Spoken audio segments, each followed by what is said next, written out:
நண்பர்கள் அனைவருக்கும் காலை வணக்கம். வாழ்க வளமுடன். நீங்கள் பார்த்துட்டு இருக்கிற அந்த 2009 12வது மாதம் விஸ்டாங்க கோட்ரா ஜெட் இன்ஜின் போட்டது. வண்டி ரொம்ப தெளிவாக இருக்கும். இன்சூரன்ஸ் 10வது மாதம் வரைக்கும் லைவில் இருக்குது. 4 டயர் அரை கண்டிஷன் இருக்கும். அடிபடாத வண்டிங்க. பேக் வைப்பர் எல்லாமே வந்துருப்பாருங்க. டயர் கண்டிஷன் நல்லாயிருக்கும். ஏசியிலேருந்து எல்லாம் ஒர்க் ஆகுதுங்க. AC, power steering, 4 power window எல்லாமே பக்காவாக இருக்கும். பாடி ஒரிஜினாலிட்டி இருக்குங்க. பெயிண்ட் டச்சப்பெல்லாம் எதுவும் பண்ணலை. அப்பல்சரு, சீட் கவரு எல்லாமே ஜம்முன்னு இருக்கும். பாருங்கள், குவாலிட்டியாக இருக்கும். பேக்கில் வந்துங்க ஏர் வரக்கு தகுந்த மாதிரி செட் பண்ணியிருக்காங்க பாருங்கள். விஸ்டாவில் பேக்கில் ஏசி கூலிங் வந்துக்கும். நீங்கள் பார்க்க வேண்டிய இடம் சாய்ராம் கார்ஸ் கோபிங்க. 2வது ஓனரு அவர் பேர்லேயே இருக்குது. விலை பார்த்தீங்கன்னா 1,50,000 கேட்குதுங்க. ஒரு சின்ன டிஃப்ரெண்ட்டில் தரலாம். கோட்ரா ஜெட் டீசல் 2 ஓனருங்க.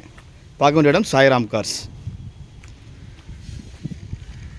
கோபம் உதட்டில் இருக்க வேண்டும், மனதில் இருக்கக்கூடாது. அன்பு மனதில் இருக்க வேண்டும், உதட்டில் இருக்கக்கூடாது. புத்தர்.